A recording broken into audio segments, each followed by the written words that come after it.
اعوذ باللہ السمیع العلیم من الشیطان اللعین الرجیم بسم اللہ الرحمن الرحیم الحمدللہ رب العالمین الحمدللہ الذی ہدانا لہذا وما كنا لنهتدي لولا ان هدانا اللہ لقد جاءت رسل ربنا بالحق الصلاة والسلام وتحیت والاکرام علی سید اشرف الانبیاء والمرسلین خاتم النبیین طہ و یاسین شفیع المذنبین امام الحرمین والقبلتین وسیلتنا فی الدارین صاحب قاب و قوسین جد الحسن والحسین محبوب رب المشرقین و رب المغربین مولانا و مولا الثقلین سیدنا و نبینا و شفیعنا و طبیبنا و حبیبنا و کریمنا و امامنا و ملجانا و مغیثنا و اولنا و اوسطنا و آخرنا و کلنا حضور جناب ابو القاسم احمد مجتبی محمد مصطفیٰ و اہل بیتہ الطیبین الطاہرین المعصومین المظلومین المنتخبین المنتجبین الغر المیامین واصحابہ المتقین المنتخبین المنتجبین ولعنت اللہ علی اعدائہم اجمعین من یومنا ھذا الی قیام یوم الدین اما بعد فقط قال اللہ تعالی فی الفرقان الحمید والمحکم کتابہ المجید وقولہ الحق بسم اللہ الرحمن الرحیم لقد کان لکم فی رسول اللہ اسوۃ حسنہ صلوات پردے پر محمد و آل محمد پر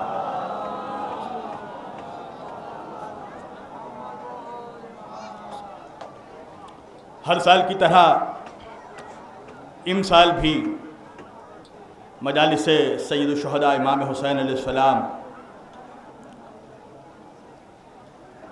بمقام مدار شہید الثالث ساگرہ میں آج انعقاد پذیر ہے، اور یہ کئی سالوں سے میں یہاں نوکری دے رہا ہوں۔ عزیزان گرامی، ایک جملہ شاید میں نے ہر سال دہرایا ہے یہاں پہ، اور آج بھی یہ جملہ میں دہرانا چاہتا ہوں کہ دیکھیے، نبی اور آل نبی پر کبھی احسان سمجھ کر درود نہ پڑھنا، نبی اور آل نبی پر ہمیشہ ایمان سمجھ کر درود پڑھنا، اور قرض سمجھ کر درود نہ پڑھنا، فرض سمجھ کر درود پڑھنا۔ تو جس کی ماں نے اسے دودھ میں اہل بیت کی محبت اور مودت اور ولایت امیر المومنین خون میں تحلیل کر کے پلایا ہو، وہ اپنے پورے کلیجے کی طاقت کے ساتھ آخری آدمی تک ایک مرتبہ بر محمد و آل محمد بلند تر صلوات پردے پر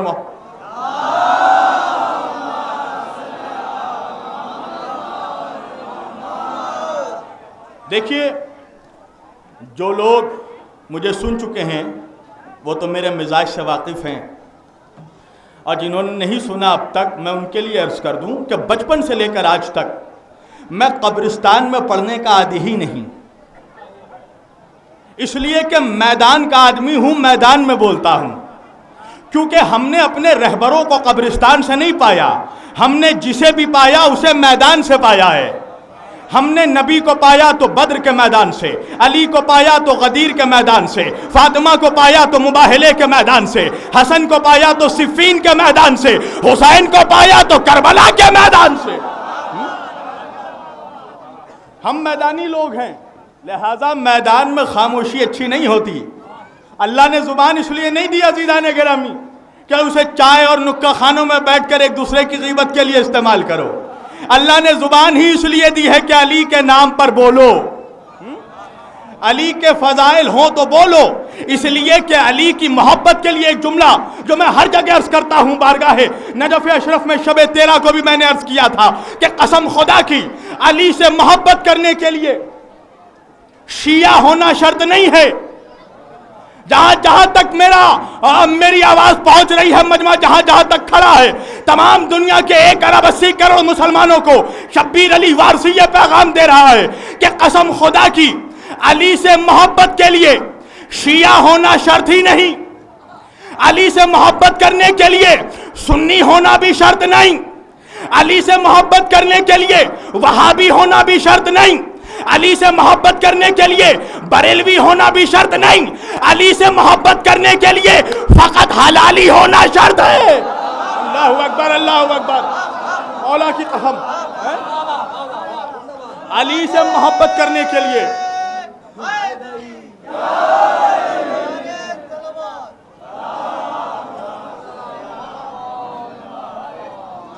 میں نے بارگاہ نجف اشرف میں بھی کہا تھا شب 13 رجب کو مولا کے آستانے پہ کہ لوگ پوچھ رہے ہیں کہ میرے نام کے ساتھ وارثی کیوں لگا ہے۔ میں آپ لوگوں کو بتا دوں، وارثی اسے کہتے ہیں جس کا وارث علی ہوتا ہے۔ اللہ اکبر، جو خود لاوارث ہو۔ عزیزان گرامی، جو لوگ کسی نہ کسی پیمانے پہ کبھی نہ کبھی میری تقریر سنا ہے آپ لوگوں نے، تو آپ جانتے ہوں گے میرا مزاج اختلاف والا نہیں ہے، میرا مزاج اتحاد والا ہے۔ اس دور کی ضرورت یہ ہے کہ امت میں اختلاف کی ضرورت نہیں ہے، امت کو اتحاد کی ضرورت ہے۔ اور میں تو دنیا کے 1 ارب 80 کروڑ مسلمانوں کو یہ پیغام دینا چاہتا ہوں۔ اب مجھے معلوم ہے انٹرنیٹ کے ذریعہ کبھی نہ کبھی دنیا کا مسلمان کبھی نہ کبھی کسی نہ کسی موقع پر میری تقریر ضرور سنے گا، تو اس سارے مسلمانوں کو، ملت اسلامیہ کو میرا یہ پیغام ہے کہ مسلمانوں متحد ہو جاؤ، اختلافات ختم کر دو۔ امام خمینی علی اللہ مقامہ نے فرمایا کہ مسلمان آج ہاتھ باندھنے اور ہاتھ کھولنے کا جھگڑا کر رہا ہے اور دشمن تمہارے ہاتھ کاٹنے کی تیاری کر رہا ہے۔ متحد ہو جاؤ، مگر کیسے متحد ہوں؟ کسی کو ماننے کی ضرورت نہیں۔ چلو آج آگرہ کے اتنے بڑے تاریخی سرزمین ہے یہ آگرہ، اور یہ سرزمین جانی جاتی ہے محبت کے لیے۔ اللہ اکبر، یہ زمین جانی جاتی ہے محبت کے لیے، مگر یہ فرش اعضا جانا جاتا ہے محبت حسین کے لیے۔ تو حسینیت کے پلیٹ فارم سے اختلاف کا پیغام نہیں پہنچتا، ملت کو اتحاد کا پیغام دیا جاتا ہے۔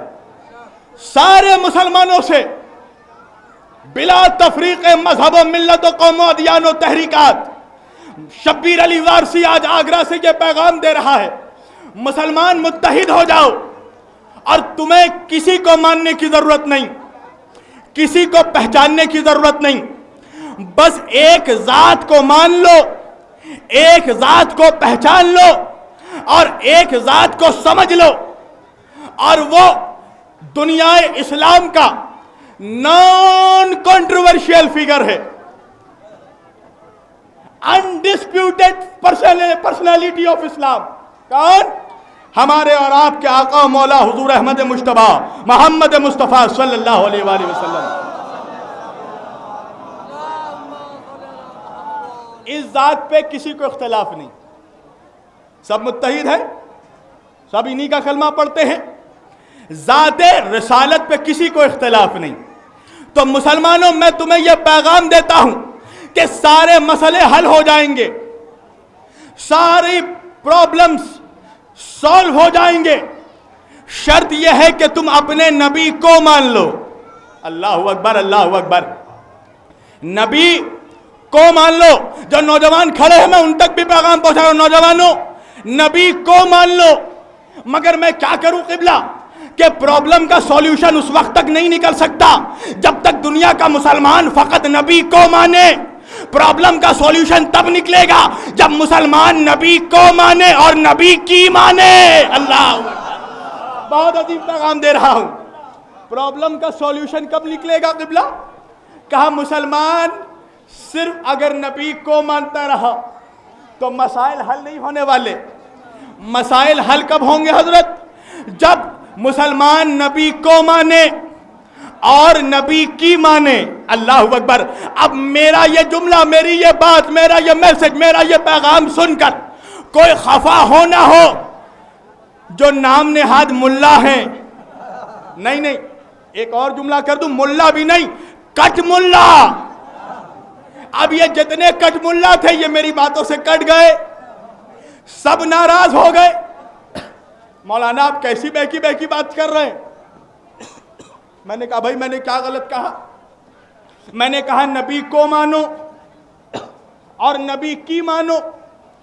کہا مولانا مسئلہ یہ ہے کہ دنیا کا سارا مسلمان نبی کو مانتا ہے اور نبی کی مانتا ہے. سنیے گا، بہت غور سے عرض کر رہا ہوں، انشاءاللہ آپ کی خاموشی نہ توڑ دوں تو مجھے علی کے در کا نوکر نہ کہنا.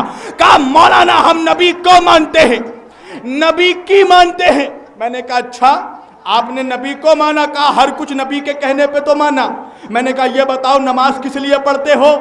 کہا اس لیے کہ نبی نے نماز پڑھ کے دکھایا. کچھ کہہ رہا ہوں آخری آدمی تک. بھائی نماز کس لیے پڑھتے ہو؟ کہا اس لیے کہ نبی نے نماز پڑھ کے دکھایا. اچھا سجدہ کس لیے کرتے ہو؟ کہا اس لیے کہ نبی نے سجدہ کر کے دکھایا. اچھا رکوع کس لیے کرتے ہو؟ کہا اس لیے کہ نبی نے کر کے دکھایا. اچھا قیام کس لیے کرتے ہو؟ کہا اس لیے کہ نبی نے کر کے دکھایا. اچھا رمضان میں روزے کس لیے رکھتے ہو؟ کہا اس لیے کہ نبی نے روزہ رکھ کر دکھایا. اچھا حج کو کس لیے جاتے ہو؟ کہا اس لیے کہ نبی نے حج کر کے دکھایا. میں نے کہا اچھا راہ خدا میں زکوٰۃ کس لیے نکالتے ہو؟ کہا اس لیے کہ نبی نے زکوٰۃ نکال کر دکھایا. نماز کس لیے پڑھتے ہو؟ کہا اس لیے کہ نبی نے نماز پڑھ کے دکھایا. میں نے کہا اچھا یہ بتاؤ کہ کعبے کو کعبہ کیوں مانا؟ کہا اس لیے کہ نبی نے دکھایا. آخری آدمی تک. کعبے کو کعبہ کیوں مانا؟ کہا اس لیے کہ نبی نے دکھایا. اچھا قبلہ کو قبلہ کیوں مانا؟ کہا اس لیے کہ نبی نے دکھایا. اچھا مسجد کو مسجد کیوں مانا؟ کہا اس لیے کہ نبی نے دکھایا. اچھا مسجد الحرام کا احترام کیوں کیا؟ کہا اس لیے کہ نبی نے دکھایا. مسجد نبوی کی تعظیم کیوں کی؟ کہا اس لیے کہ نبی نے دکھایا. بیت المقدس کی تعظیم کیوں کی؟ کہا اس لیے کہ نبی نے دکھایا. اچھا حجر اسود کو کس لیے چومتے ہو؟ کہا اس لیے کہ نبی نے دکھایا. مجھے نہیں پتا کہ میں قبرستان میں بیٹھا ہوں یا غدیریوں کے میدان میں بیٹھا ہوں. میں نے کہا مجھے یہ بتاؤ کہ کعبے کو کعبہ کیوں مانا؟ کہا اس لیے کہ نبی نے دکھایا. قبلہ کو قبلہ کیوں مانا؟ کہا اس لیے کہ نبی نے دکھایا. اچھا مسجد کو مسجد کیوں مانا؟ کہا اس لیے کہ نبی نے دکھایا. قرآن کو قرآن کیوں مانا؟ کہا اس لیے کہ نبی نے دکھایا. محراب کو محراب کیوں مانا؟ کہا اس لیے کہ نبی نے دکھایا. مصلی کو مصلی کیوں مانا؟ کہا اس لیے کہ نبی نے دکھایا. مکے کو مکہ کیوں مانا؟ کہا اس لیے کہ نبی نے دکھایا. مدینہ کو مدینہ کیوں مانا؟ کہا اس لیے کہ نبی نے دکھایا. اچھا طیبہ کو طیبہ کیوں مانا؟ کہا اس لیے کہ نبی نے دکھایا. اچھا صفا کو صفا کیوں مانا؟ کہا اس لیے کہ نبی نے دکھایا. اچھا مروہ کو مروہ کیوں مانا؟ کہا اس لیے کہ نبی نے دکھایا. عرفات کو عرفات کیوں مانا؟ کہا اس لیے کہ نبی نے دکھایا. مینا کو مینا کیوں مانا؟ کہا اس لیے کہ نبی نے دکھایا. میں نے کہا بھائی بات سمجھ میں آ گئی. تو نے کعبے کو کعبہ اس لیے مانا کہ نبی نے دکھایا. قبلہ کو قبلہ اس لیے مانا کہ نبی نے دکھایا. مسجد کو مسجد اس لیے مانا کہ نبی نے دکھایا. محراب کو محراب اس لیے مانا کہ نبی نے دکھایا. ممبر کو ممبر اس لیے مانا کہ نبی نے دکھایا. مکہ کو مکہ اس لیے مانا کہ نبی نے دکھایا. مدینے کو مدینہ اس لیے مانا کہ نبی نے دکھایا. مگر مجھے یہ بتا دے کہ اتنی ساری چیزوں کو تو نے اس لیے مانا کہ نبی نے دکھایا مگر آدم کو تو نبی نے دکھایا نہیں، پھر مانا کیوں؟ کہاں موجود ہے آپ؟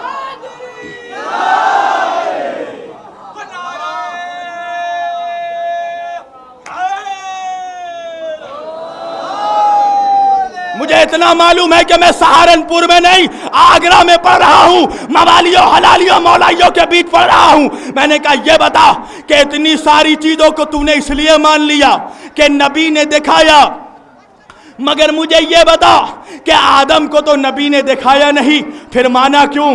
شیش کو تو نبی نے دکھایا نہیں، پھر مانا کیوں؟ مہلائل کو تو نبی نے دکھایا نہیں، پھر مانا کیوں؟ ارے نوح کو تو نبی نے دکھایا نہیں، پھر مانا کیوں؟ سام کو تو نبی نے دکھایا نہیں، پھر مانا کیوں؟ ابراہیم کو تو نبی نے دکھایا نہیں، پھر مانا کیوں؟ اسماعیل کو تو نبی نے دکھایا نہیں، پھر مانا کیوں؟ یحییٰ کو تو نبی نے دکھایا نہیں، پھر مانا کیوں؟ زکریا کو تو نبی نے دکھایا نہیں، پھر مانا کیوں؟ موسیٰ کو تو نبی نے دکھایا نہیں، پھر مانا کیوں؟ عیسیٰ کو تو نبی نے دکھایا نہیں، پھر مانا کیوں؟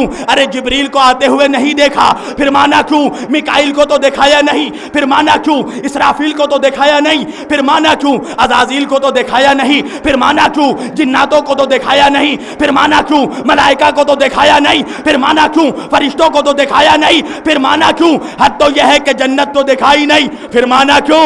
کوثر کو تو دکھایا نہیں، پھر مانا کیوں؟ سلسبیل تو دکھایا نہیں، پھر مانا کیوں عرش کو تو دکھایا نہیں، پھر مانا کیوں کرسی کو تو دکھایا نہیں، پھر مانا کیوں سدرۃ المنتہا کو تو دکھایا نہیں، پھر مانا کیوں لوح محفوظ کو تو دکھایا نہیں، پھر مانا کیوں فردوس کو تو دکھایا نہیں، پھر مانا کیوں درخت طوبہ کو تو دکھایا نہیں، پھر مانا کیوں؟ ارے حد تو یہ ہے کہ اللہ کو بھی دکھایا نہیں، اللہ کو بھی دکھایا نہیں، تو پھر مانا کیوں؟ تو سارے مسلمانوں کے مولوی مل کر مجھ سے کہنے لگے کہ مولانا شبیر علی وارثی ارے دیکھنے کی ضد کیوں ہے، جب نبی نے کہہ دیا تو ہوگا۔ اللہ اکبر، اللہ مولانا دیکھنے کی ضد کیوں ہے، جب نبی نے کہہ دیا تو ہوگا۔ میں نے کہا سبحان اللہ، بات سمجھ میں آ گئی۔ مسلمانوں تمہارے عقیدوں پہ میری جان قربان، تمہارے فیت پہ میری جان قربان، تمہارے یقین پہ میری جان قربان، تمہارے بلیف پہ میری جان قربان کہ تمہیں اپنے نبی پہ، آقا مولا پہ، مدینے کے تاجدار پہ، احمد مختار پہ، سرور کائنات پہ، رحمت للعالمین پہ، حسنین کے نانا پہ، اللہ کے حبیب پہ، مزمل پہ، مدثر پہ، یاسین پہ، طٰہٰ پہ اتنا یقین ہے کہ تو نے کچھ دیکھا نہیں، نبی کے کہنے پہ مان لیا۔ آدم کو دیکھا نہیں، نبی کے کہنے پہ مان لیا۔ موسیٰ کو دیکھا نہیں، نبی کے کہنے پہ مان لیا۔ عیسیٰ کو دیکھا نہیں، نبی کے کہنے پہ مان لیا۔ ابراہیم کو دیکھا نہیں، نبی کے کہنے پہ مان لیا۔ جبریل کو دیکھا نہیں، نبی کے کہنے پہ مان لیا۔ فرشتوں کو دیکھا نہیں، نبی کے کہنے پہ مان لیا۔ جناتوں کو دیکھا نہیں، نبی کے کہنے پہ مان لیا۔ جنت کو دیکھا نہیں، نبی کے کہنے پہ مان لیا۔ کوثر کو دیکھا نہیں، نبی کے کہنے پہ مان لیا۔ اللہ کو بھی دیکھا نہیں، نبی کے کہنے پہ مان لیا۔ میں نے کہا تو پھر ہوش کے ناخون لے لو۔ ارے جب اتنے سارے ایک لم ایک کم 1,24,000 انبیاء کو، تمام فرشتوں کو، تمام جنوں کو، اللہ کو بھی تو نے دیکھا نہیں، نبی کے کہنے پہ مان لیا، تو پھر اسے کیوں نہیں مانا جسے سوالات کے مجمع میں ہاتھوں پہ اٹھا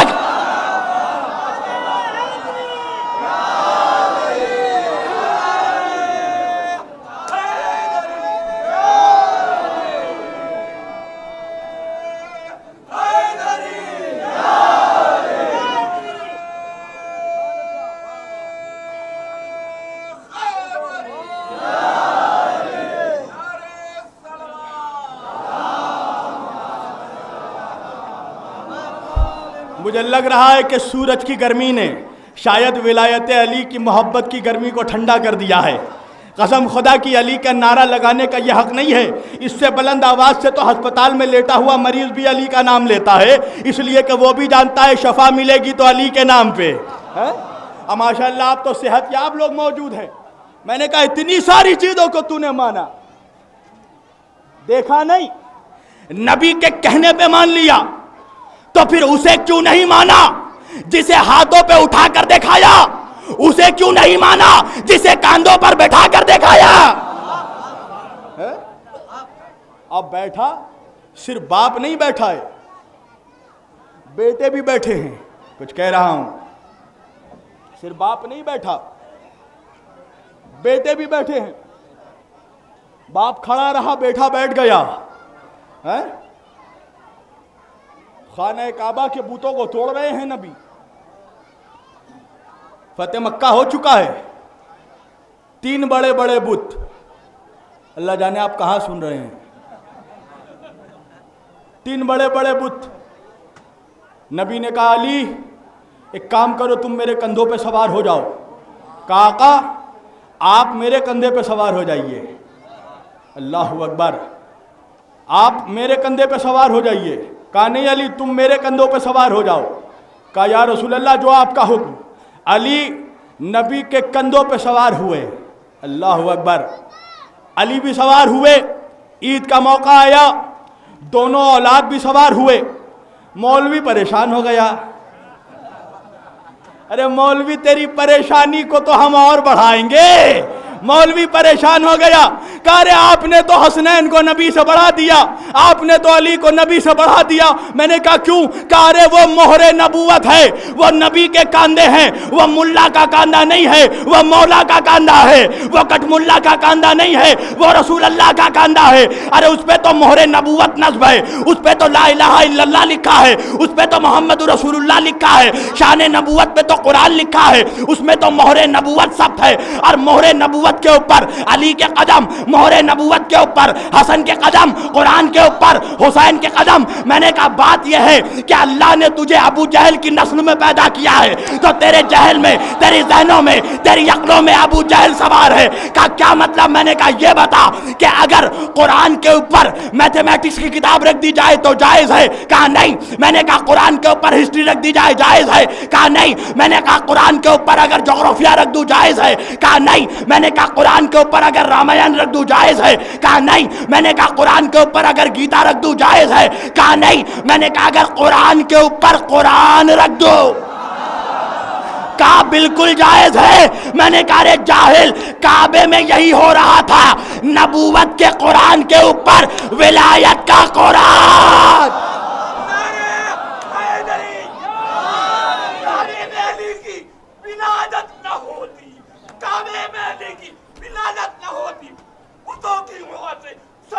نہ ہوتی تجھے علی دل میں رکھتی نہ دنیا، خدا نے جہنم بنائی نہ ہوتی. ذکر علی اگر عبادت نہ ہوتا، یہ عبادت قرآن میں آئی نہ ہوتی. مولا سلامت رکھے علی کے دیوانوں کو. علی کے دیوانوں نے ہی تو اچھے اچھوں کو دیوانہ بنا دیا ہے. ایک دیوانے کو دیکھ کر مجھے ایک دیوانہ یاد آ گیا. ضروری تھوڑی ہے ممبر پہ جو سوچ کے بیٹھوں وہی پڑھوں. ممبر پہ تو وہ پڑھوں گا جو زہرا پڑھائیں گی. دیوانے کو دیکھ کر دیوانے کی بات یاد آ گئی. وقت کا ظالم، لعین، لعنتی ہارون رشید اپنے وقت کے دیوانے سے، قلندر سے، موالی سے، مولائی سے، حلالی سے پوچھتا ہے، بہلول تم جو کہتے ہو کہ علی کی عظمت عقل میں سماتی نہیں ہے، یہ کون سی بات ہے کہ علی کی شان اور عقل میں نہ آئے؟ کہا اس کا جواب محل میں نہیں دے سکتا، دریا کنارے دوں گا.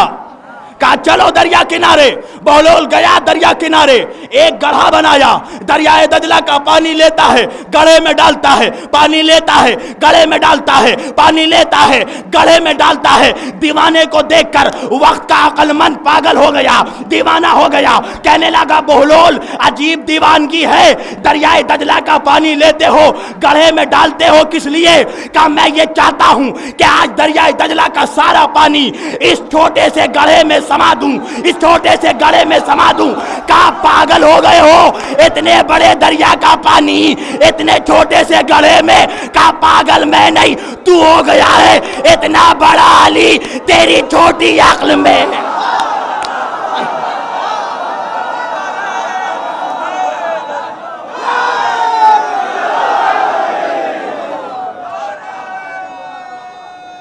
بابا سے بلند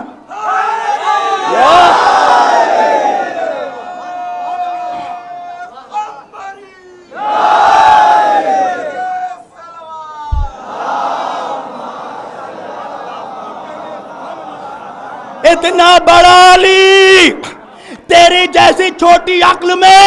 اللہ اکبر. اور سننا نوجوانوں، ارے علی کا نام لیتے ہوئے کبھی شرمانا نہیں. علی کا نام سینہ تان کے لینا، حسین کا نام سینہ تان کے لینا، بیچ چوراہے میں کھڑے ہو کے بتانا کہ تم حسینی ہو. اس لیے کہ اب وہ زمانہ ہے کہ جب یزیدی ہونے میں نہیں شرماتا، ہم حسینی ہونے میں.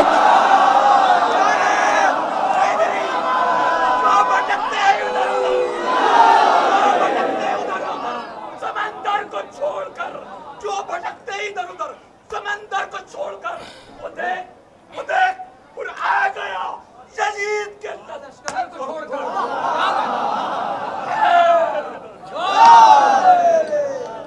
آج تو وہ دور ہے کہ جب یزیدی ہونے میں نہیں شرماتا، تم حسینی ہونے میں شرماؤ گے. دیکھتے ہو کسی بھی مزار میں چلے جاؤ، چھوٹے سے چھوٹا پیر ہو، بڑے سے بڑا پیر ہو، اس کے دروازے پہ جو بھیکاری بیٹھتا ہے وہ علی کے نام پہ بھیک مانگتا ہے. کبھی کہو بھیکاریوں سے، ارے بھیکاریوں علی کے نام پہ بھیک کیوں مانگتے ہو؟ فلاں کے نام پہ بھی مانگو، فلاں کے نام پہ کیوں نہیں مانگتے، فلاں کے نام پہ کیوں نہیں مانگتے؟ بھکاری جواب دے گا بھکاری ہوں مگر بے وقوف نہیں، اتنا تو میں بھی جانتا ہوں بھیک بھکاریوں کے نام پہ نہیں ملتی۔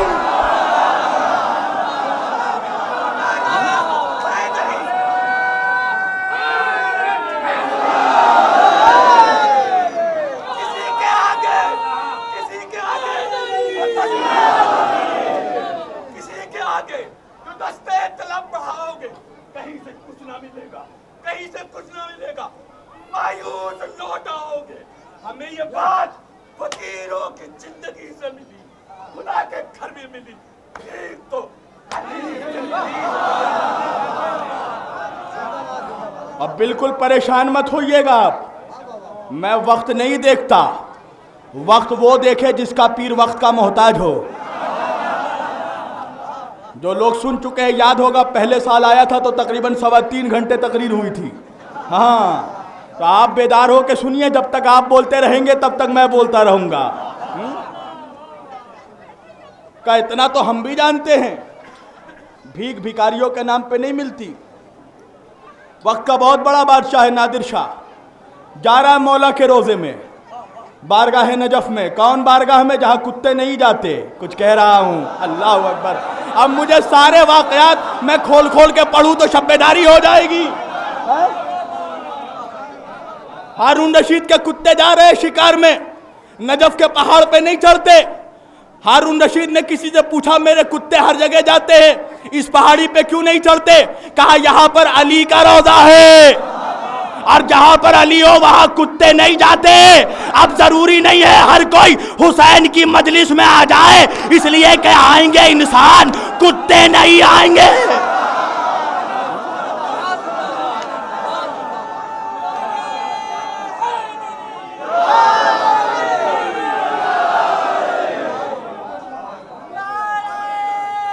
آواز بلند جتنا علی بلند ہے۔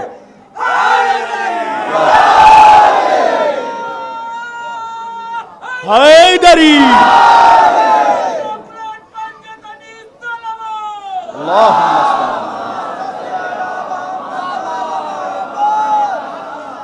جا رہا ہے نادر شاہ، دنیا کا مجازی بادشاہ ہے، کائنات کے حقیقی بادشاہ کے دربار میں جا رہا ہے۔ کیا دیکھا؟ ایک نابینا فقیر بیٹھا ہے، علی کے چوکھٹ پہ بیٹھا ہے اور اندھا ہے۔ کیا کہنا ہے؟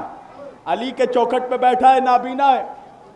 نادر شاہ نے دیکھا، دیکھ کے اس فقیر سے کہا کب سے بیٹھا ہے؟ کہا 2 سال ہو گئے۔ کہا 2 سال ہو گئے اور علی یہ آنکھیں نہیں دی؟ مانگا نہیں؟ کہا بہت مانگا۔ کہا علی نے آنکھیں نہیں دی؟ کہا نہیں دی۔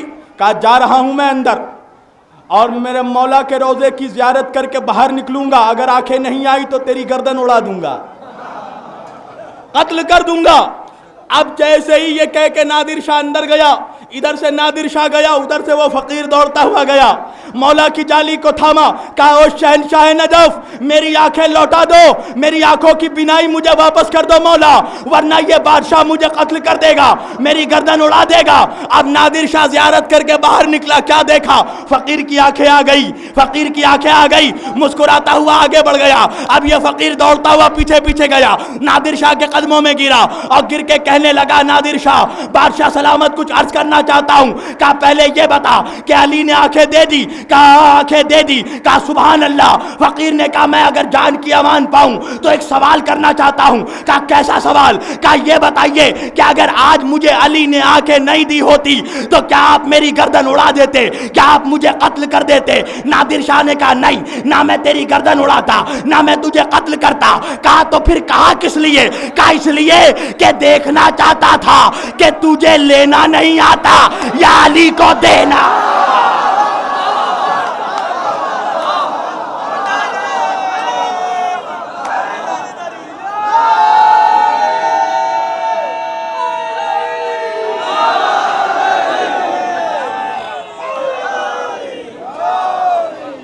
تجھے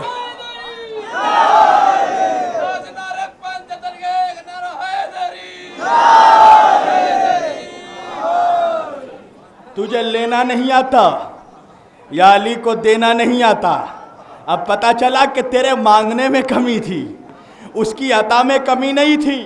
عزیزان گرامی، مجھے سمجھ نہیں آ رہا ہے کہ میں 1 گھنٹے میں کیا کیا بیان کروں۔ فرمائش ہے کہ علی کے عظیم بابا کی فضائل بیان کروں، ابو تراب کے باپ کی فضیلت بیان کروں۔ اب مجھے سمجھ میں نہیں آتا کیسے شروع کروں۔ میں نے ایک بات کہا، مسلمانوں، نبی کو مانو، نبی کی مانو، اور نبی کو ماننے کے لیے، نبی کی ماننے کے لیے نبی کی سیرت کا معلوم ہونا ضروری ہے، نبی کی زندگی کا معلوم ہونا ضروری ہے۔ مگر کیا کرے کہ مسلمانوں کو آج تک 1400 سال ہو گئے، مگر مسلمانوں کو اپنے نبی کی صرف 23 سالہ زندگی کا تو پتا ہے، 40 سالہ زندگی کا پتا نہیں۔ اور اللہ قرآن میں کہہ رہا ہے، لَقَدْ كَانَ لَكُمْ فِي رَسُولِ اللَّهِ أُسْوَةٌ حَسَنَةٌ، میرے نبی کا ہر عمل، میرے نبی کا ایک ایک لمحہ دنیا کے لیے نمونہ اعمال ہے، دنیا کے لیے حسنہ اسوا ہے۔ تو مسلمانوں کو آج تک نبی کی 23 سالہ زندگی کا پتا چلا، مگر 23 سال سے پہلے نبی 40 سالوں تک کیا تھے یہ کسی راوی نے نہیں لکھا، یہ کسی روایت نے نہیں لکھا۔ ارے وجہ بھی ہے کہ راوی لکھے بھی کیسے لکھے، اس لیے کہ 23 سال سے پہلے راوی تو راوی کا باپ بھی مسلمان نہیں ہوا تھا۔ راوی تو راوی کا باپ بھی مسلمان نہیں ہوا تھا، اس لیے کہ علی کے باپ کا دامن چھوڑ دیا تھا۔ کچھ کہہ رہا ہوں اس لیے کہ اگر نبی کی 40 سالہ سیرت معلوم کرنی ہے تو پھر اس سے معلوم کرنا پڑے گا نا جس نے نبی کو پالا ہے۔ اس سے تو تو نے دشمنی کر لی، اس سے تو تو نے منہ موڑ لیا۔ ایک مولوی صاحب کہنے لگے انہوں نے تو کلمہ نہیں پڑھا تھا۔ میں نے کہا آپ کے ابا حضور نے کب کلمہ پڑھا تھا؟ کہا نہیں انہوں نے کلمہ نہیں پڑھا تھا۔ اب ایک جواب دے رہا ہوں، تاریخی جواب دنیا کے سارے مسلمانوں تک، کہ یہ ضروری تھا کہ حضرت ابو طالب کلمہ نہیں پڑھے۔ ارے آخری نوجوان تک میری بات سننا، اور اگر علی کے باپ کے وفادار ہو تو ہاتھ اٹھا کر سند دینا۔ میں نے کہا سنو، علی کے بابا پہ لازم تھا کہ وہ کلمہ نہیں پڑھے۔ کیوں پڑھتے ابو طالب کلمہ؟ کیوں پڑھتے ابو طالب کلمہ؟ ارے کلمہ وہ پڑھے جس کو دنیا کو بتانا ہو میں مسلمان ہو گیا۔ نہیں ابھی مسئلہ حل کر دیتا ہوں۔ سبحان اللہ، آپ کی خاموشی کے بھی کیا کہنے۔ ابھی آپ مجمع سے جواب میں لوں گا۔ جابر بھائی، آپ نے کب کلمہ پڑھا؟ دیکھیے مسکرا کر دیکھ رہے ہیں۔ مولانا سید علی حسین قمی صاحب قبلہ بیٹھے، قبلہ آپ نے کب کلمہ پڑھا؟ چلیے ان کو بھی یاد نہیں ہے۔ حضرت آپ نے کب کلمہ پڑھا؟ مجھے یقین ہے اگر اس پنڈال میں بیٹھے اور کھڑے ایک ایک آدمی سے میں پوچھوں کہ تم نے کلمہ کب پڑھا تو کسی کو یاد نہیں ہوگا کہ کلمہ کب پڑھا۔ کا اس لیے کہ ہم مسلمان کے گھر میں پیدا ہوئے۔ ارے کلمہ وہ پڑھے جو عیسائیوں کے گھر میں پیدا ہوا، کلمہ وہ پڑھے جو ہندوؤں کے گھر میں پیدا ہوا، ارے کلمہ وہ پڑھے جس کے باپ دادا 40 سالوں تک بتوں کی پوجا کرتے رہے۔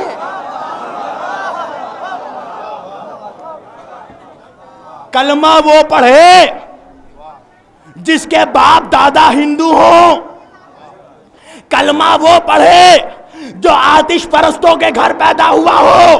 ایک جملہ عرض کر دوں آہستہ سے، دیکھتا ہوں میں آپ کیسے بولتے ہیں۔ کلمہ وہ پڑھے جو اپنے باپ باپ کے نکاح کے بغیر پیدا ہوا ہو۔ ہائے ہائے ہائے ہائے ہائے ہائے ہائے، آپ سمجھ میں آ گیا ہندوستان کا مزاج۔ جو جملہ آہستہ کہا جائے گا وہ آپ نہیں سمجھیں گے، 56 انچی کا سینہ چوڑا کرنا ہی پڑے گا۔ ارے بات سمجھ میں آ گئی کہ اگر جس کے باپ دادا نے نکاح نہ پڑھا ہو اس سے پوچھئے کہ کلمہ کب پڑھا۔ ایک مولوی صاحب ہمارے بہت قریبی دوست ہیں، ہمارے شہر کے بہت بڑے عالم دین ہیں، مفتی ہیں۔ ان کے جوان بیٹے کی شادی، مجھ سے کہنے لگے قبلہ میری خواہش ہے کہ آپ میرے بیٹے کا نکاح پڑھا دیں۔ نکاح کی تاریخ آئی، میں بھول گیا۔ نوجوانوں بہت دھیان سے سننا، میں بھول گیا۔ فون آیا قبلہ آپ آئے نہیں ابھی تک۔ کہاں؟ میرے بیٹے کا نکاح پڑھنے۔ حضرت میں تو آگرہ میں ہوں، کیسے آؤں؟ کہا تو پھر کسی قاضی کو بھیج دیجئے۔ میں نے کہا اچھا ابھی بھیجتا ہوں، اپنی گاڑی میں بھیجتا ہوں۔ میری گاڑی پہنچی ہال تک، شادی کے ہال تک، باہر مولانا کھڑے ہیں قاضی کے استقبال کے لیے۔ جیسے ہی گاڑی کا دروازہ کھولا اندر سے سوامی اگنیویش نکلے۔ ہائے ہائے ہائے ہائے ہائے، کہاں ہے آپ؟ ساتھ میں بابا رام دیو بھی نکلے۔ کہا آپ کس لیے آئے ہیں؟ کہا آپ کے بیٹے کا نکاح پڑھانے۔ مجھے فون کیا مولانا یہ کیسی بات ہے، آپ نے میرے بیٹے کا نکاح پڑھانے کے لیے سوامی کو بھیجا۔ میں نے کہا پڑھا لو مولوی، سنت رسول ہے۔ کہا یہ کیسی بات ہے، میں مولوی، میں مفتی، میرے جوان بیٹے کا نکاح ایک سوامی پڑھے ایک کافر پڑھے؟ میں نے کہا عجیب بات ہے، ارے تو 2 کوڑی کا مولوی، تیرے بیٹے کا نکاح کافر نہیں پڑھ سکتا، تو نے جس کا کلمہ پڑھا۔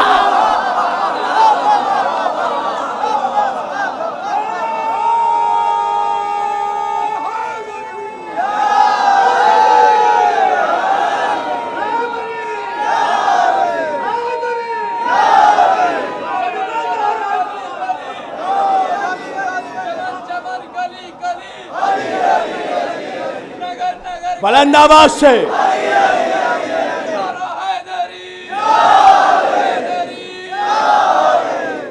اچھا نبی کے ایک ہی چچا تھے، ساری بحث ایک پہ؟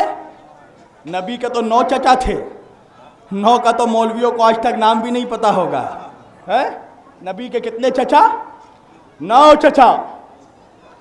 ابو طالب پہلے چچا، نام یاد رکھیے گا، ابو طالب حضرت عمران ابن عبد المطلب پہلے چچا۔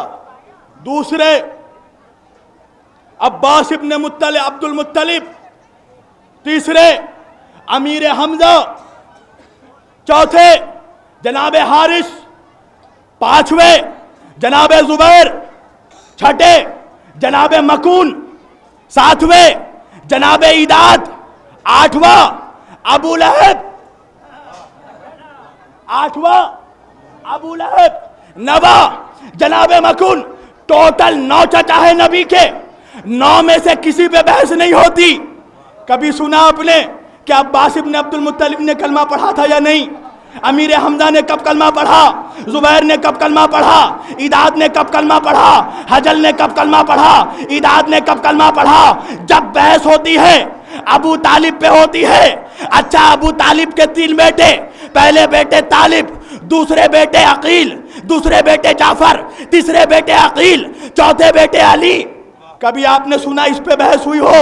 طالب نے کب کلمہ پڑھا؟ عقیل نے کب کلمہ پڑھا؟ اچھا علی نے کب کلمہ پڑھا؟ کبھی علی کے ایمان پر بحث ہوئی؟ اولاد کے ایمان پہ آج تک بحث نہیں ہوئی کہ علی نے کب کلمہ پڑھا۔ اچھا میاں، میں نے کہا ملاؤں یہ بتاؤ علی کے ایمان پہ کیوں نہیں شک کرتے؟ کہا علی کے ایمان پہ کون شک کرے، علی کے کلمہ پڑھنے پہ کون شک کرے؟ میں نے کہا کیوں؟ کہا اس لیے کہ علی تو خود کلمے کی گود میں پلے ہیں۔ میں نے کہا ذرا ہوش کے ناخن لے مولوی، ارے جو کلمے کی گود میں پلے اس کے ایمان پہ شک نہیں کرتا جس کے گود میں خود کلمہ پڑھے۔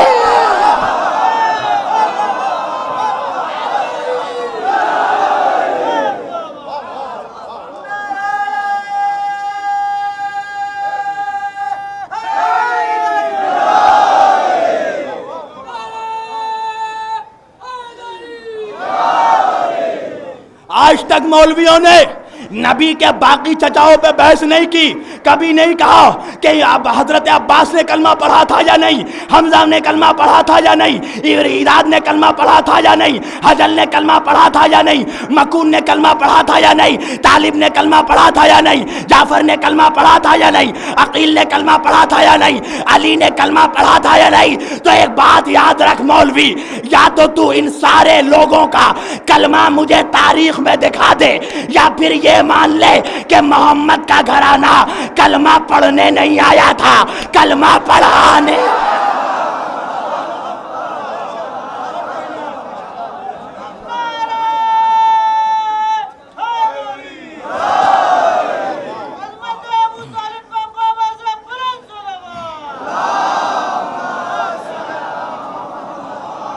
یہ گھرانہ اب آخری آدمی تک تاریخی جملہ، شاید میرا وقت تمام ہونے کو آیا ہے، تاریخی جملہ دے رہا ہوں کہ خبردار آج کے بعد سے علی کے باپ کے ایمان پہ کبھی شک مت کرنا، اس لیے کہ اگر تم علی کے باپ کو چھیڑو گے تو ہم کسی کے باپ کو نہیں چھوڑیں گے۔ نہیں، اب اس سے بڑا جملہ دے رہا ہوں اور دیکھتا ہوں اب بھی آپ کیسے خاموش رہتے ہیں۔ اگر علی کے باپ کو چھیڑا تو ہم کسی کے باپ کو نہیں چھوڑیں گے، پھر ہمیں بھی یہ بتانا ہوگا کس کا کون باپ تھا۔ نہیں نہیں نہیں، یہ بھاری جملہ دے رہا ہوں، پھر ہمیں بھی یہ بتانا ہوگا کس کا کون باپ تھا۔ مولانا یہ جملہ بدل کے کہہ دوں کہ پھر ہمیں بھی یہ بتانا ہوگا کس کے کتنے باپ۔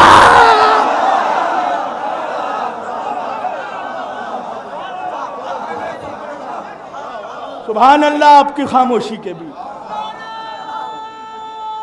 علی سمجھیں گے آپ سے۔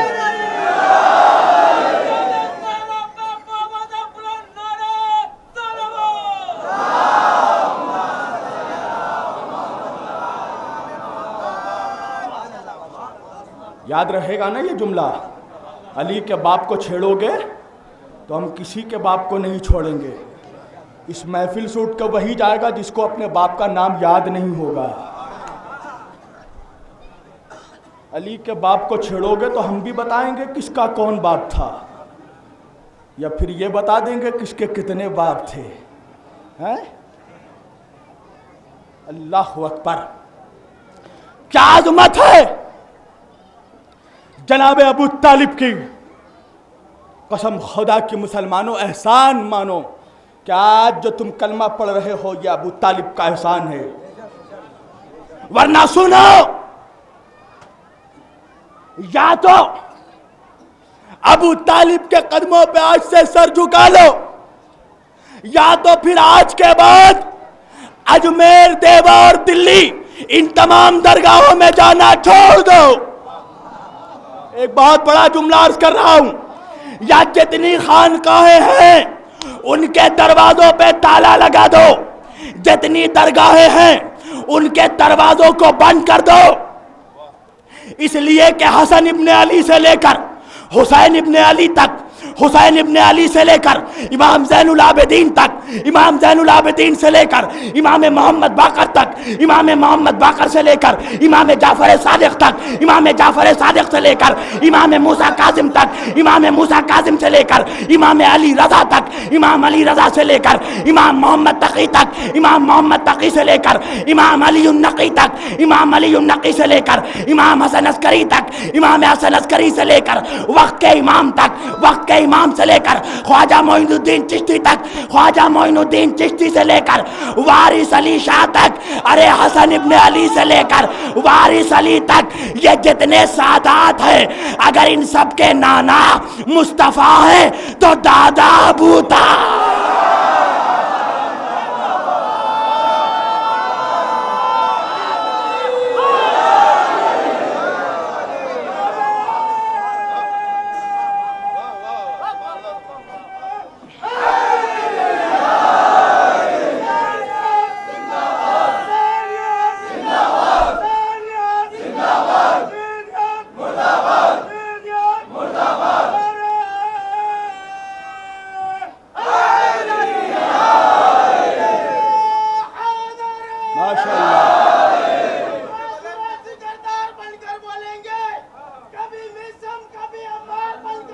سبحان اللہ، مولا سلامت رکھے عالی کہنے والوں کو۔ ہماری ماں کا کردار بن کر بولیں گے، کردار بن کر بولیں گے، چاہے غم سے میں مصروف انہیں مت چھیڑو، چاہے غم سے میں مصروف انہیں مت چھیڑو، ارے بگڑ گئے تو یہ مختار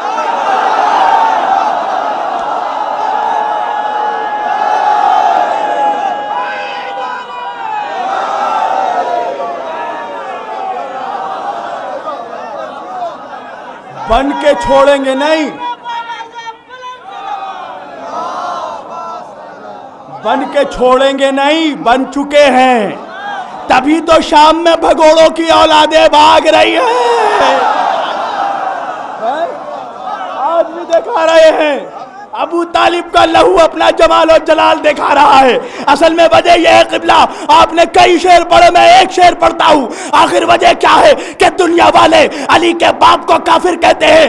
وجہ یہ ہے میرے ابو طالب، اے سرکار عمران، اے بذت العلاب، اے بذت الولاد، اے بذت البلاد، اے وارث انبیاء، اے وارث ابراہیم، اے وارث موسیٰ، اے وارث علی، اے علی کے بابا، بس اس خطا پہ زمانے نے تجھ کو چھوڑا ہے کہ تیرے لال نے ان کے بتوں کو توڑا.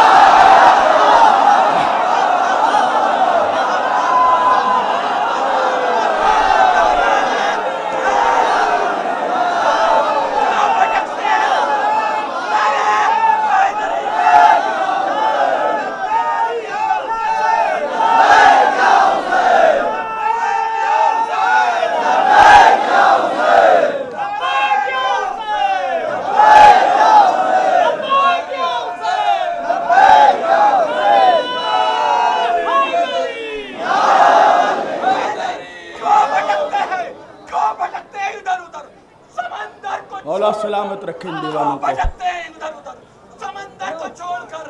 وہ دیکھ وہ آ گیا یزید کے لشکر کو.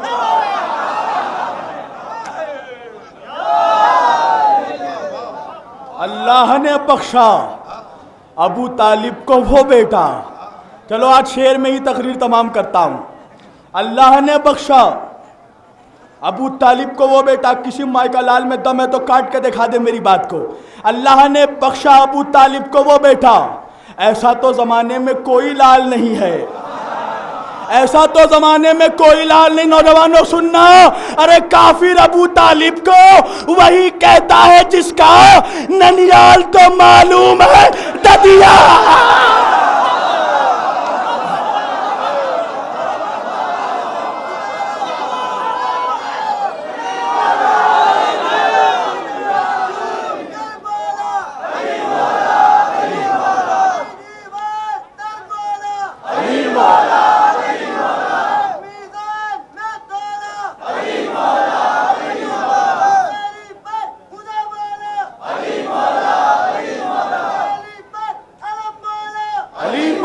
علی مولا، بادشاہ کا نام بادشاہوں کی طرح لو. علی مولا، علی مولا.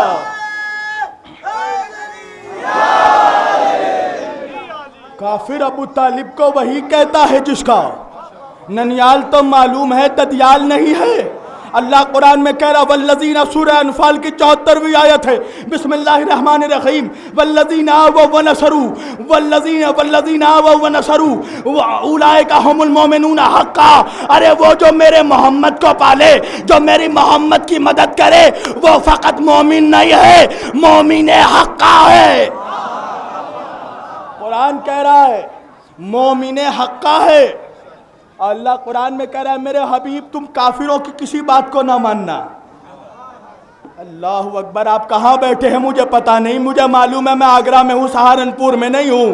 ارے مولویوں، اللہ قرآن میں کہہ رہا ہے کہ میرے حبیب تم کافروں سے کوئی کسی بات کے متعلق سوال نہ کرنا، کوئی بات لا کفورا، کوئی بات نہ پوچھنا ان کافروں سے، کوئی سوال نہ کرنا ان کافروں سے. اب میں کیا کروں کہ جب خدیجہ بنت خویلد نے، شہزادی ملکۃ العرب نے جب اپنا رشتہ میسرہ کو دے کر بھیجا، میسرہ رسول اللہ کے پاس آیا، کہا میری شہزادی بعد درود و سلام فرماتی ہے کہ آپ ان کے مالک بن جائے، آپ ان کے مالک بن جائے. یاد رکھنا اللہ قرآن میں کہہ رہا ہے کافروں سے کوئی بات نہ پوچھنا.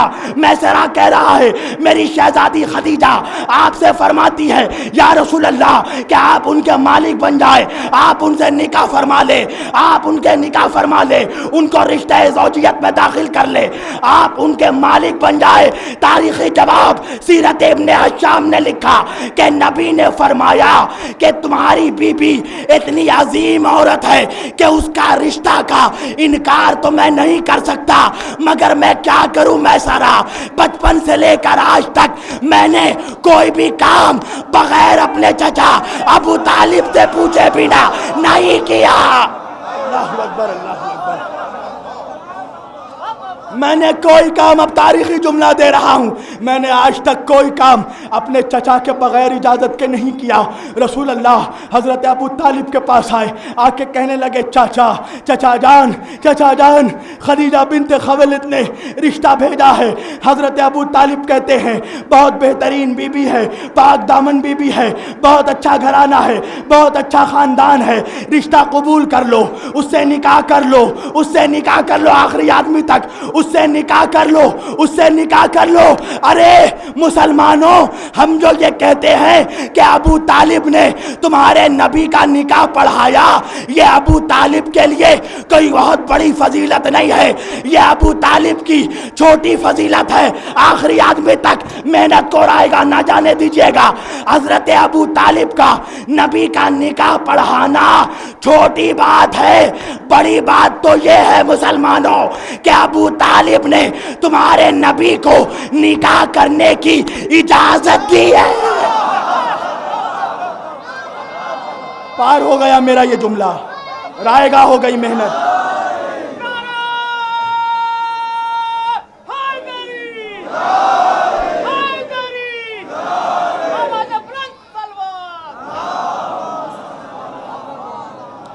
پار ہو گیا آپ کے سروں سے یہ جملہ۔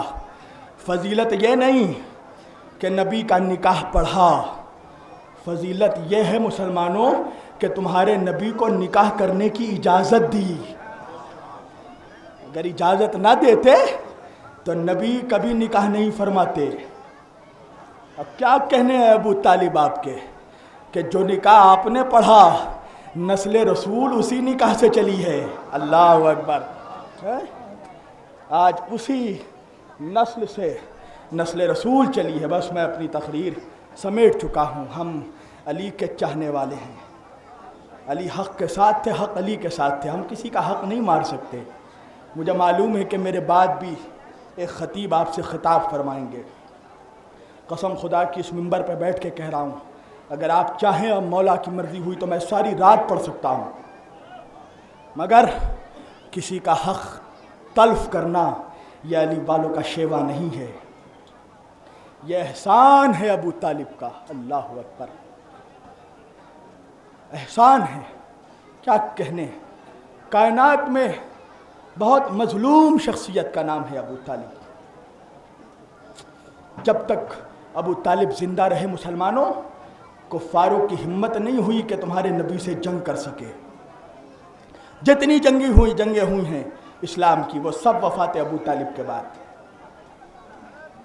کیا کہنے اس ابو طالب کی وفا کی کہ اپنے بیٹے کو اٹھاتے ہیں رات کو، علی کو نبی کے بستر پہ لٹایا، نبی کو اٹھایا اپنے لال کے بستر پہ لٹایا۔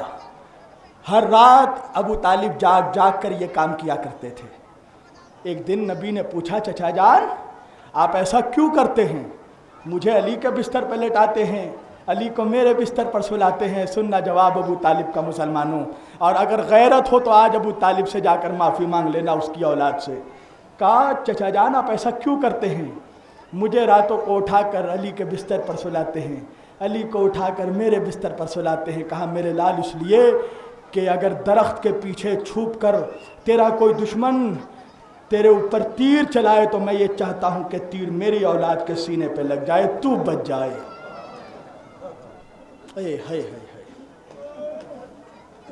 عزیزان گرامی، کائنات میں دو بھتیجے، دونوں بھتیجوں کا چہرہ ایک جیسا، ایک ابو طالب کا بھتیجا، ایک زینب کا بھتیجا۔ شاید مولا یہی چاہتے ہیں کہ آج میں نوجوانوں کے تمہارے جذبوں کو دیکھ کر آج اچانک یہ میری لبوں پر شہزادے علی اکبر کا نام آ گیا۔ ہائے ہائے ہائے، کتنا مظلوم بھتیجا ہے یہ، اس کی پھوپھی کتنی مظلومہ ہے۔ عزیزو، شبیہ رسول، شکل پیغمبر، ظالموں کو یہ بھی ترس نہیں آیا کہ یہ اس کی شبیہ ہے جس کا ہم کلمہ پڑھتے ہیں۔ ایک شخص مولا حسین کی خدمت میں ایک بار آیا، آ کے کہنے لگا مولا میں نے سنا ہے کہ آپ نے اپنے بچپن میں ایک راہب کو جس کی اولاد نہیں تھی آپ نے اسے 7 اولاد عطا کی ہے مولا. کہا یہ بتا بات کیا مولا, میری بھی کوئی اولاد نہیں, مجھے بھی ایک اولاد عطا کر دو. کہا جا میں نے تجھے ایک اولاد عطا کی. وہ شخص پیروں میں گر گیا. کہا جاتا کیوں نہیں بھائی, تیری مراد میں نے پوری کر دی. کہا مولا ایک مراد اور ہے. کہا کیسی مراد؟ کہا مولا اولاد تو چاہیے مگر اولاد آپ کے علی اکبر جیسا. حسین کہ آنکھوں سے آنسو چھلک پڑے. کہا مولا کوئی غلطی ہو گئی مولا. کہا میرے بھائی یہ بتا کہ اگر تجھے خدا نے علی اکبر جیسا بیٹا دیا اور اس کے پیروں میں ایک کانٹا چبھ گیا تو تیرے دل کا حال کیا ہوگا؟ کہا مولا میں اپنے آنکھوں میں تو کانٹا برداشت کر سکتا ہوں, ارے علی اکبر جیسے بیٹے کے پیروں میں کانٹا. کہا پھر علی اکبر کی تمنا مت کر, سن 61 ہجری ہوگا, روز عاشور ہوگا, کربلا کا میدان ہوگا, میرا اکبر ایڑیا رگڑ رہا ہوگا, سینے میں برچی ہو.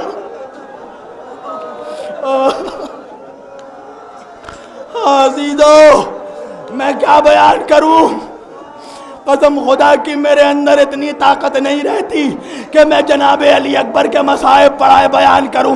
خدا سے عرض ہے مالک موت تب دینا جب تیرا یہ بندہ علی اکبر کے مصائب پڑھتا رہے. اگر کلیجے میں طاقت ہے تو بولو میں شروع کروں. میرے کلیجے میں طاقت نہیں, مولا حسین مدد فرمانا, آپ کے جوان کے مصائب شروع کرنے جا رہا.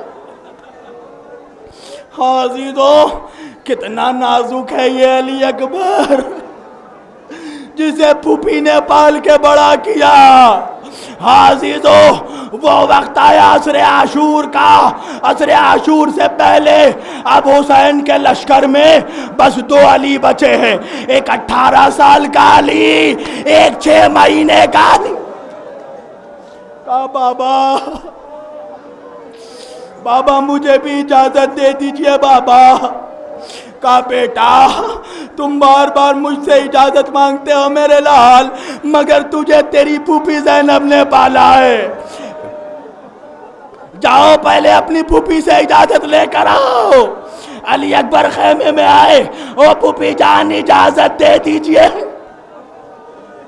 کہا میرے لال کیا اسی دن کے لیے پالا میرے شہزادے, کہ آج تجھے مرنے کی اجازت دوں؟ کہا اگر اجازت نہیں دیتی ایک سوال کا جواب دے دو پھوپھی. کہا کیسا سوال میرے لال؟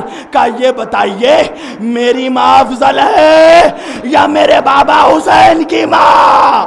کہا کیسا سوال کیا بیٹا, ارے وہ سیدہ کائنات, وہ جس کی تعظیم میں نانا رسول اللہ کھڑے ہوتے تھے.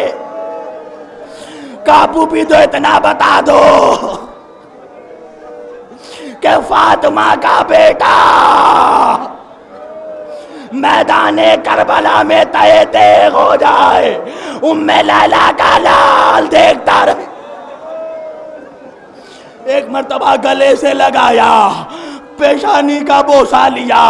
کہا شہزادے اجازت تو دیتی ہوں میرے لال, مگر جا کر ایک بار اپنی پھوپھی سے اپنی ماں ام لیلا سے بھی اجازت لے لو. اکبر مسکراتے ہوئے خیمے سے نکلے, اماں لیلا کے پاس گئے. کہا اماں پھوپھی نے اجازت دے دی ہے, اماں باپ بھی اجازت دے دو. کہا شہزادے جب زہرا کی شہزادی نے اجازت دے دی میں کیسے روک سکتی ہوں؟ عزیزو اجازت ملی. تاریخ لکھتی ہے کہ 18 مرتبہ خیمے کے پردے بلند ہوئے, خیمے کے پردے گرے. علی اکبر آئے بابا کے پاس, بابا پھوپھی نے بھی اجازت دے دی, اماں نے بھی اجازت دے دی, بابا باپ بھی اجازت دے دو. نوجوانوں کلیجہ تھام کر سننا, ایسا نہ ہو محشر میں ام لیلا تم سے شکوا کرے. اس لیے کہ مجھے نہیں پتا یہاں کون آئی ہے. ارے ایک ضعیفہ جس کی پسلیاں ٹوٹی ہوئی ہے، وہ بقی سے آتی ہے، شام جاتی ہے، 4 سال کی بچی کو لیتی ہے، فرش عذاب پہ آتی ہے. ارے سکینہ تمہیں دیکھ کر اپنی دادی سے کہہ رہی ہوں گی، او دادی اماں، میرے بابا کے یہ چاہنے والے کربلا میں کہاں تھے؟ دادی اگر یہ ہوتے شمر تماچے نہ مارتا میری بالیا.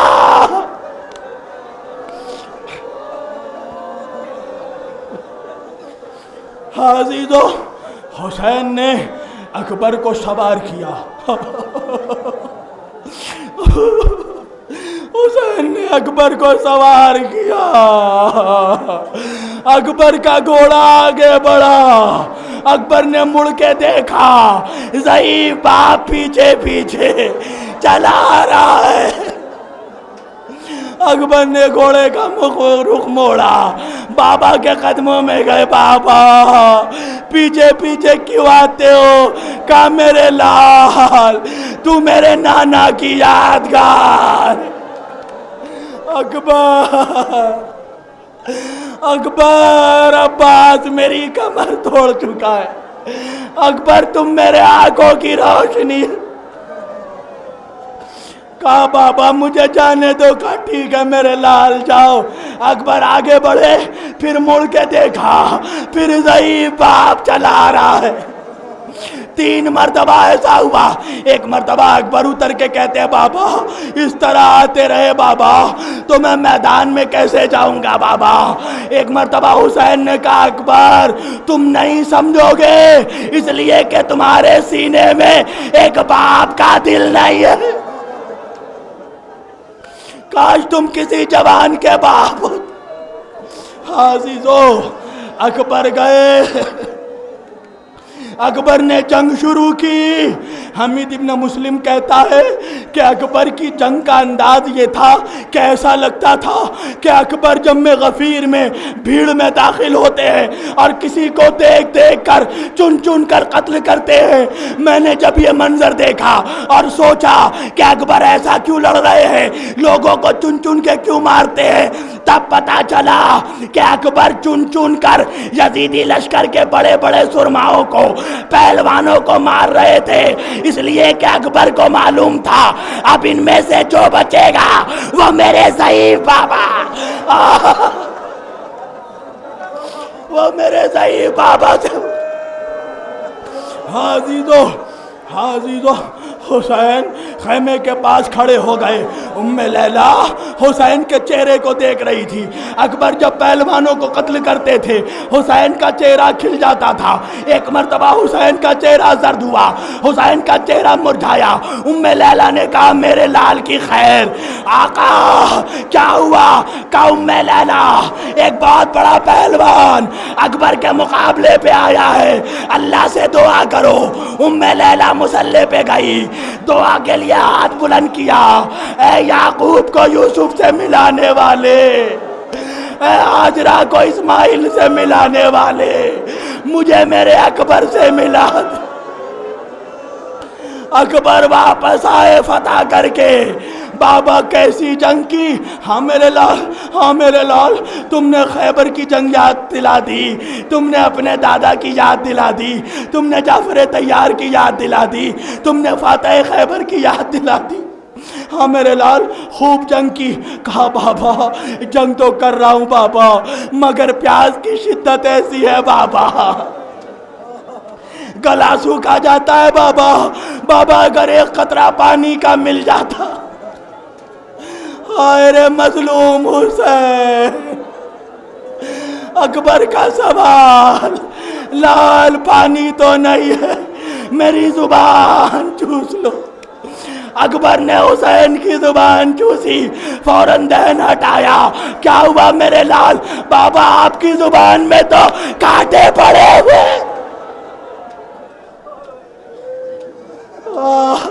رونے میں مت کمی کرنا جوانو، تمہیں علی اکبر کا واسطہ، تمہیں فاطمہ زہرا کا واسطہ، اگلے برس وہ بیٹھے گا جو زندہ ہوگا۔ عزیزو اکبر گئے، وہ وقت بھی آیا، اکبر جنگ کرتے جا رہے ہیں، لعینوں کو قتل کرتے جا رہے ہیں۔ ایک جگہ چھپ کر ایک لعین نے، حسین ابن نمیر نے ایک نیزہ جیسے جنگ احد میں امیر حمزہ کے سینے پہ مارا گیا، اکبر کے سینے پہ پھینکا، سینے پہ نیزے کی ہنی لگی، اکبر گھوڑے سے گرے، او بابا، او بابا۔ عزیزو جیسے ہی زمین پر گرے، سینے پہ نیزے کی ہنی ٹوٹ گئی۔ بس میں اپنی تقریر ختم کر رہا ہوں، میری ماں و بہنوں کلیجہ سنبھال کے سننا۔ حسین نے اکبر کی آواز کو سنا، حسین کبھی وہاں دوڑے کبھی وہاں دوڑے، بیٹا اکبر آواز دو، میرے لال مجھے دکھائی نہیں دے۔ عزیزو حمید ابن مسلم لکھتا ہے حسین کی کمر ٹوٹ چکی تھی، حسین 70 مرتبہ زمین کربلا پہ گرے، 70 مرتبہ اٹھے، جب نہیں پہنچ پائے تو جس طرح ایک چھوٹا بچہ گھٹنیوں چلتا ہے، نبی کا نواسا زہرا کا لال گھٹنیوں چلتا ہوا اکبر کے پاس، اکبر کے پاس مظلوم حسین پر اکبر کا سر گود میں لیا۔ میرے لال کوئی خواہش ہے؟ کہا آخری بار اپنی بہن کو دیکھنا چاہتا ہوں، 2 انگلیوں کا اشارہ کیا، کہا دیکھو بہن نظر آئی؟ کہا نہیں بابا۔ کہا دیکھو بہن نظر آئی؟ کہا نہیں بابا۔ کہا گھر کے کمرے میں دیکھو صغرا نظر آئی؟ نہیں بابا۔ صحن میں دیکھو صغرا نظر آئی؟ نہیں بابا۔ اچھا وہ جگہ دیکھو جہاں صغرا نے تجھے رخصت کیا تھا؟ اب جو دیکھا بابا میری بہن صغرا، میرا وہی انتظار۔ اللہ جس کے آنکھوں میں آنسو نہیں، اپنے گناہوں کی معافی مانگ لو، اب اور رلانے کے لیے کیا پڑھو؟ کہا میری بہن وہیں بیٹھی ہے۔ کہا بیٹا دوسری خواہش؟ کہا بابا نیزے کی ہنی سینے پہ اتر چکی ہے، بابا سینے میں چبھن ہو رہی ہے، بابا ذرا نیزے کی ہنی نکال دیتے۔ عزیزو حسین نے ایک مرتبہ اپنی کاپت، اللہ یہ دن کسی باپ کو نہ دیکھا ہے، کسی باپ کو نہ دیکھا ہے جو دن حسین نے دیکھا۔ ایک مرتبہ نیزے کی ہنی کو لیا، نیزے کی ہنی کو پکڑ کر حسین نے اپنے کانپتے ہوئے ہاتھوں سے چاہا کہ اکبر کے سینے سے نیزہ نکالے، اکبر کا سینہ ہوا پہ بلند ہو گیا۔ عزیزو میں بیٹھ کر نہیں پڑھ سکتا، میں بیٹھ کر نہیں پڑھ سکتا اکبر کے مصائب، میں بیٹھ کر نہیں پڑھ سکتا۔ میری ماں بہنوں اپنا کلیجہ تھام لو، آخری جملہ بھائی ذرا پکڑ لو اسے، ذرا سا پکڑ لو اسے۔ ہاں میری بہنوں اکبر کی بہن آئی ہے۔ حسین نے اکبر کے سینے سے یعنی کو نکالنا چاہا، اکبر کا سینہ بلند ہوا، دوسری بار کوشش کی، پھر اکبر کا سینہ بلند ہو گیا، پھر اکبر کا سینہ بلند ہو گیا۔ ایک مرتبہ حسین نے مدینے کی طرف رخ کیا، نانا او نانا او نانا وہ محمد آمدنی۔ ایک مرتبہ نجف کا رخ کیا، او بابا علی خیبر کا در اکھاڑنا آسان تھا جوان بیٹے کے سینے سے۔ کلیجہ تھام کر سننا، یا تو میں مر جاؤں یا تو تم مر جاؤ، اکبر کا پرزہ دے دو ام لیلا کو۔ عزیزو ایک مرتبہ حسین نے اپنے گھٹنے زمین پر رکھ دیے، اکبر کے سینے پہ میری طرف دیکھنا نوجوانوں، بایاں ہاتھ رکھا، دائیں ہاتھ سے کانپتے ہوئے ہاتھ سے نیزے کی ہنی پکڑی، اب جو نیزہ کھینچا نیزے کے ساتھ